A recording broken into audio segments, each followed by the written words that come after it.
When Jadon Sancho returned to Dortmund on a loan contract, it seemed that Man United had become a place where talented players lost their way, a deathbed for rough gems that needed to be honed.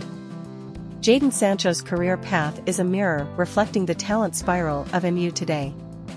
Nurtured by Dortmund in his late teens, he arrived at Old Trafford in 2021 amid plenty of good news. Now, 2.5 years have passed, Sancho has returned to his old place with a much damaged reputation. There is an opinion that Sancho was so despised by coach Erik ten Hag that he was forced to practice with young players, so he only has himself to blame.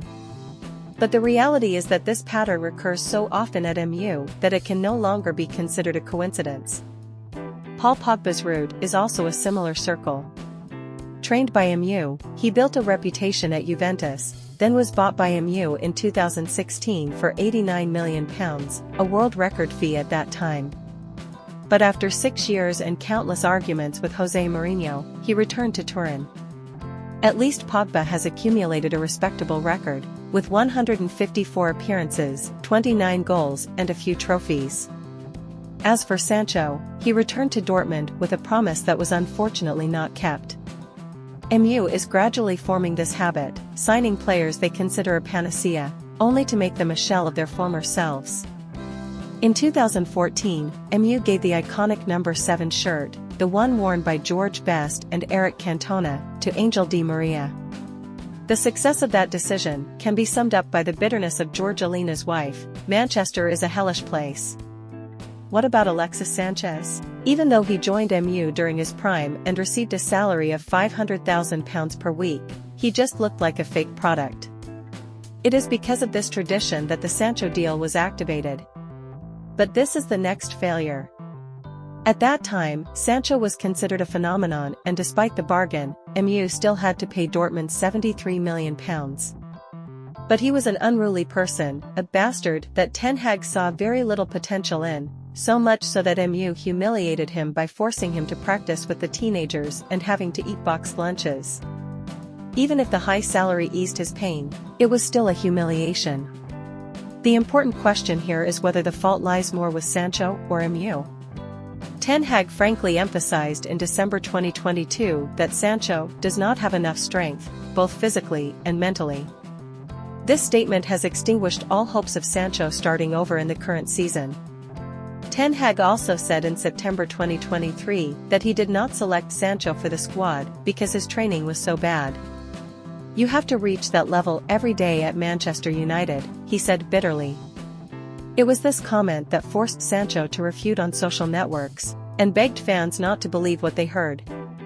If Sancho can be blamed for anything, it is his poor form, with 3 appearances and all being substituted. Was Ten Hag right to send Sancho into such a lonely exile? In a sense, the answer is unimportant.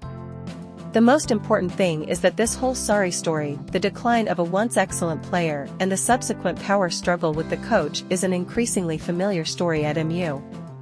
That happened to Pogba, whose relationship with Mourinho deteriorated to the point where the pair stared at each other like enemies during training.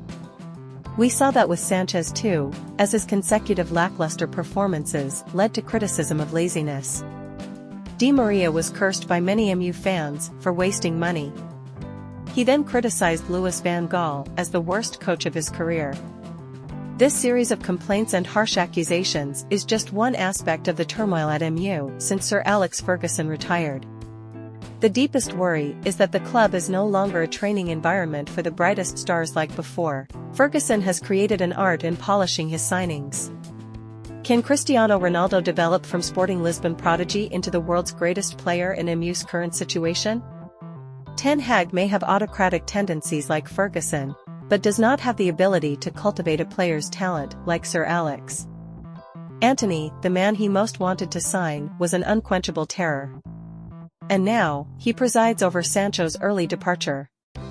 Even those who arrived with sparkling resumes, such as Casemiro and Raphael Varane, fell short. How can so many players play so poorly in such a short period of time? It reveals an institutional weakness that Sir Jim Ratcliffe, in his role in charge of football operations, should not waste time investigating. Because MU is now a dead land of talent.